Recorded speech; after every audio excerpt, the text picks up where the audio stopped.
Hello, my name is Mark Taylor. Welcome to the Education on Fire podcast network. This show is sponsored by the National Association for Primary Education. There comes a time in every person's life when you realise it's not about doing what you are told, but doing what you know is right for you. Let us take a journey of learning and discovery with the world's most successful people who are living the life of their dreams, walking through life using their inner wisdom and being of service to others. Forget exams, grades and test scores. What is your purpose? As we let go of what we think should be and learn from our elders to gain knowledge, inspiration and a true sense of who we are. What are your dreams? Does your life have meaning? Are you living a life of significance? Let's talk with today's guest. Hello, welcome back to the Learning on Fire podcast. My name is Mark Taylor. This week we have a slightly different episode. My daughter's just started listening to the podcast and we were chatting about there's so much great content and advice and wisdom being shared week in, week out, that I thought actually maybe having a compilation kind of show where we can actually take one or two of the questions and put them together and hear the answers back to back might be an interesting thing to do. And use the question, what was the best piece of advice you've ever been given and who gave it to you? And put the answers to each of those all in one place.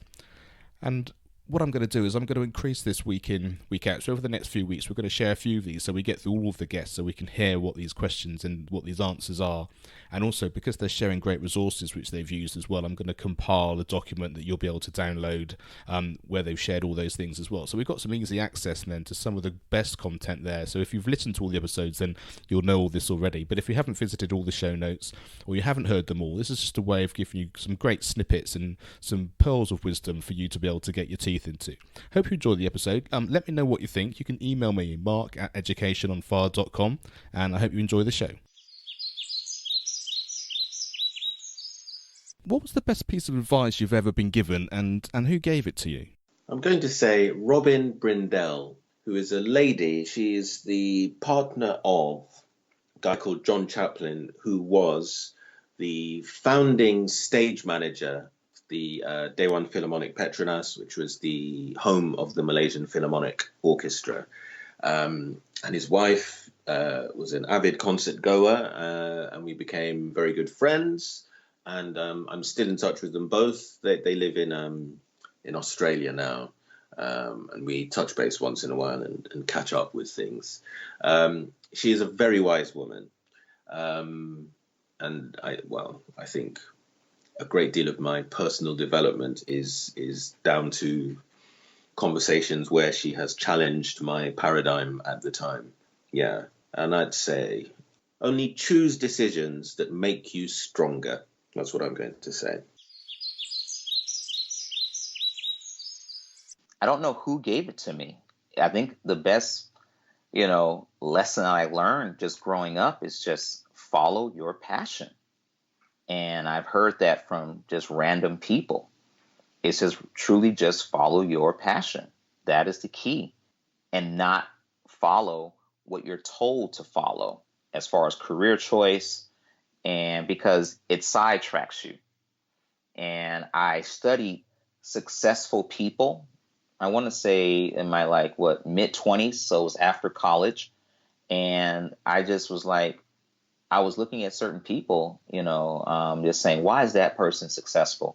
Why is this person successful? For example, certain people in the arts, like singers or, visual artists, animators, and look at them. And one thing I constantly saw was that they stuck with the same thing for a very, very long time. They didn't hop around and test out and try different careers. They simply stuck with one thing and just pursued it.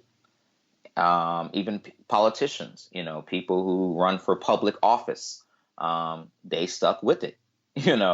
They stayed in it for a very long time. Teachers, and that was the main thing that I saw was these people discovered their passion and just stayed with it. It wasn't the attraction of money that got them into that, It wasn't the attraction of prestige. Now, a lot of those, what do you call those badges of honor that we think are cool, that can attract a lot of people. So say, for example, I want to be a hip hop, star, be a rapper. Well, I'm going to go out there and learn how to rap just for the money. Well, I won't be rapping very long. So if it's just the money, well, there's no creativity, there's no burning desire for the art form itself, then I won't stay with it. So that was the best thing that I guess the kind of that advice growing up that I learned was like, just follow your passion. I'd heard it before, but I didn't fully understand it until I was in like my mid-20s. And that's when it was like, it circled me back to my love as a child, which was drawing. Consistently, the person that has given me the best advice in the most pivotal years of my life was this old guy named Red. He's now passed on. But one of the things that he said to me, he would kind of give me tough love and tell me the truth, and I did not like it at the time. But I would always walk away from whenever he gave me advice, and I would always ask myself if there was any truth in what he said, even though I may have not liked it at the time. I would always ask myself, was there truth in it? And I would inevitably find that, yes, there was truth in it. He saw me very clearly. And one of the things that he said to me is he sat me down and he pulled out a little piece of yellow paper. And I remember this, and this was many years ago, but I remember it like it was yesterday. And he drew a picture of a basketball court. He was a big Indiana University basketball fan. And he said, "Seth, look at this. This is a basketball court." I'm like, okay. He said, "See this? This is where the audience sits. This is where you pay tickets to watch. And this is the court, and this is where people play the game." And I'm like, okay. He's like, "Life is not a spectator sport. Only a small percentage of people actually get in there and play the game. Get in there and play the game." And that metaphor for me definitely stuck with me, and thinking, you know what? We can live life pretty unconsciously, pretty mindlessly, pretty numb, pretty reactive.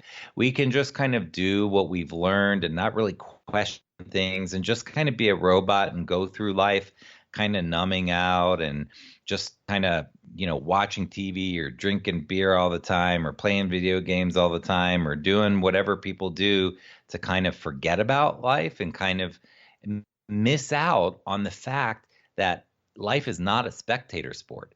We can get in there and really engage in life, the whole gamut of life, really experience sadness in a good way where we're processing it, really experience even emotions like anger in a good way where we're looking for the messages that anger gives us, really experience joy and happiness and peace in a very, very deep way, not a surfacey way, not just going to just, quote, have fun, but to really experience the depth of joy that's available to us on a deeper level, on a very real personal level, to really engage in life, not just sort of drift through life and not, he used to say, don't cope, live, not to just cope with life, but to live and engage with life, to get in the game, to be a player, to take the risks, to win, to lose, to get hurt, but also to experience, it's not all about that, but to really experience the whole gamut, but really when it's good, to really know how to enjoy it and appreciate it when it's good, and to be grateful for the people that we have in our life, even if they annoy me, even if they get on my nerves. The fact is that the great people in my life give me so much more good than bad. And there are so many wonderful people in my life, and wonderful opportunities and things. And so just to really be alive, not just cope, but to be alive and play the game and not be a spectator. The best piece of advice that I have ever received is just so simple. And it was from a Girl Scout leader. And she said, "Be yourself, but be yourself loudly." And I've always appreciated that because people, if you've been around me, Mark, we were at the live event together. I'm not the most quiet person, so I can be quite loud. I can really be passionate about what I'm saying, to the point, I worry. I used to really worry that it was too much, that I was pushing people away with that. And she was like, no, these are your passions.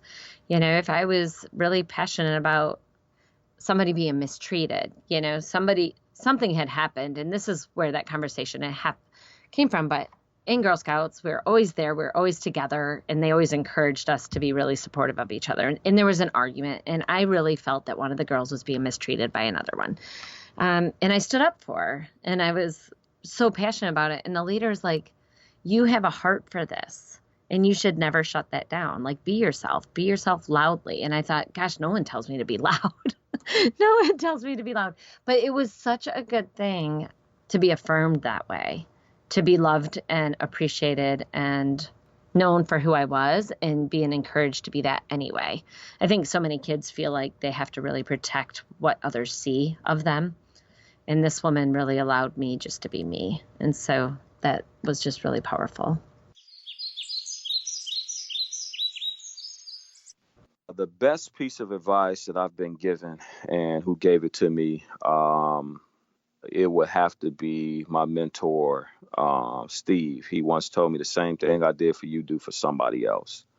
And that was like the turning point of what started this whole idea of I can have my dreams fulfilled and still help others fulfill their dreams set in. Because growing up for me, it was just like, I want to make it out. I want to make it out. I want to make it out. I want to make it out. And that's all we talked about and we thought about, is for us individually making it out. But then along the way, when I asked my mentor, I said, how do I pay you back? And that's when he said that the same thing I did for you, do for somebody else. That's how you pay me back. I was like, oh, I get it. So I started really assessing my life and thinking like, man, if it wasn't for him, I wouldn't even be in a position to call him on the phone and ask him this question.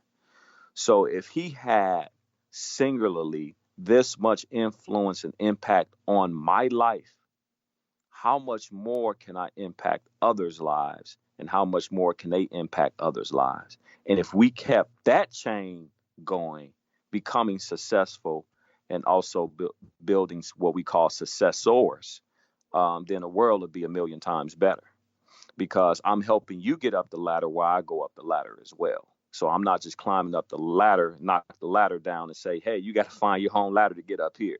Right. It's just like, no, let's go up the ladder together. And so I think like that is what sparked the idea of, OK, I can pay my mentor back by mentoring. So that's where Champs came into play.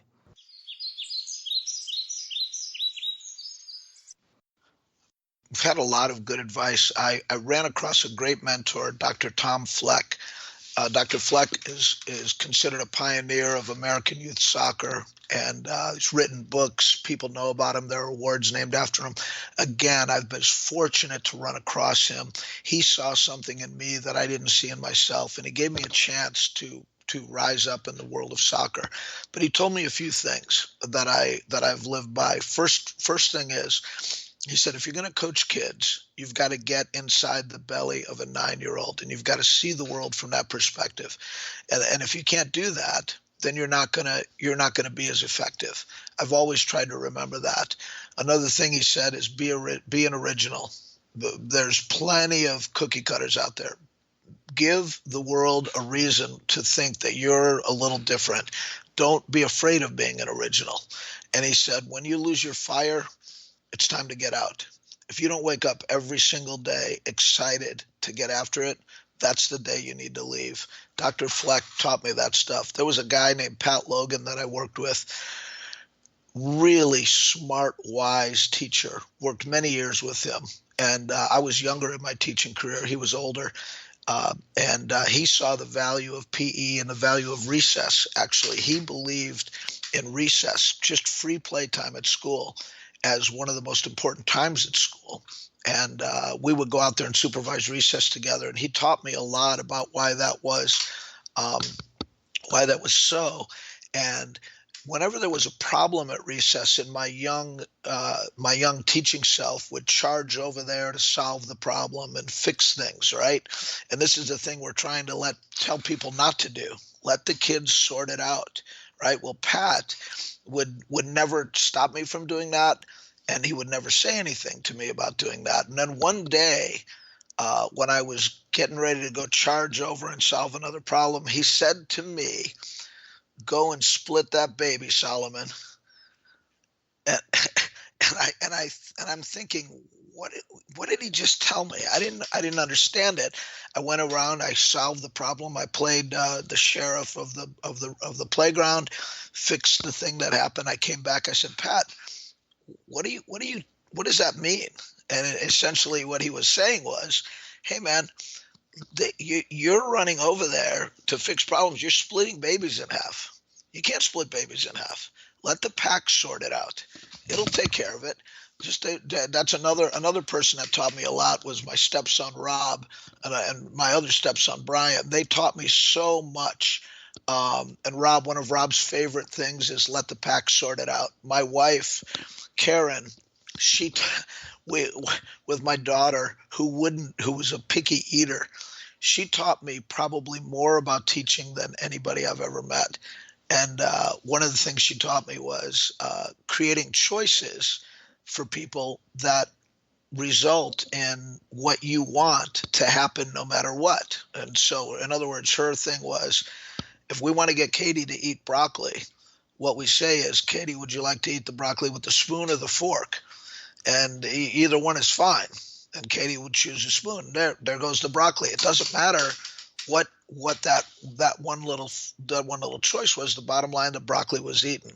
Too often we get in arguments with people about things that we don't have to argue about. And Karen taught me this little tactic of creating another choice that gives the person who wants to argue the feeling like they've won some kind of an argument over you. But the real important thing actually happened that you wanted all along. That was great stuff. I've got so many more. So many people have helped me so much. But those would be some that I would say. Another one, Dixie Swenson. I worked in the John Anderson for President campaign in 1980. And that was a third-party candidate with the campaign between Ronald Reagan and Jimmy Carter for the 1980 presidency. I was a campaign manager, and Dixie Swenson was a campaign manager on a bit of a higher level. And we used to do campaign events. And Dixie Swenson said, always plan rallies with the idea that everything's going to fall apart, and then have a plan for that. And if you can have a plan for that, you can have a plan for everything. I've always approached every class, what if this class totally falls apart? Then what am I going to do? And when you know what you're going to do in the worst moment, you're calm, because the worst moment hits, you already have an answer for it. That's been a great piece of advice that I've gotten. So, that's it. That's some stuff right there.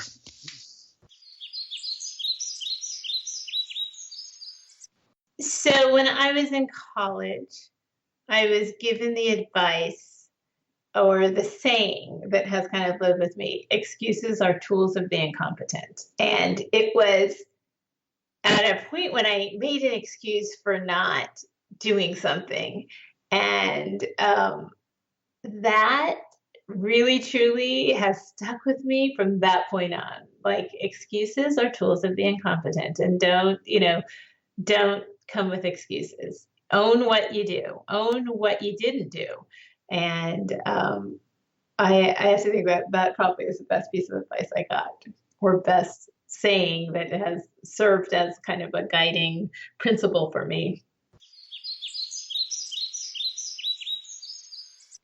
I'm glad you prepped me on this, because of course there's lots of great pieces of advice, but the best piece of advice was from Dave Ramsey. He's very well known for, saying things like live on less than you make. Totally makes sense. He's not the first to ever say that either. But I remember one time listening to him, he was getting on one of his rants. This is early on. His rants are still great, but he was talking about get out of debt, do what you can, sacrifice, get out. And he said this one line, and it stuck with me forever. It says, you work too hard to be this broke. You work too hard to be this broke. And he said it in such a way, it just rocked me to my core. And ever since then, I mean, that was one of those moments where it's like, gosh darn it, I should be doing better with our money. My wife and I should be doing better with our money. We should be better than this. And that was kind of the time when we made that decision. In 2006, we decided that's it. We're paying off the car loan. That was our last debt. We paid it off in 1 year. After that, we have not borrowed a penny, not for anything. I don't have any credit cards, nothing. I mean, that's pretty dramatic when you think about it. So that would be my best piece of advice that's ever been given to me. Thanks for listening to the Learning on Fire podcast. For more information, please visit educationonfire.com and follow the links from the homepage.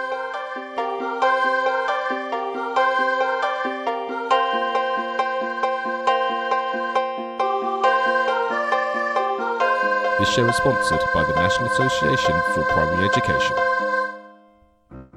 Education is not the filling of a pail, but the lighting of a fire.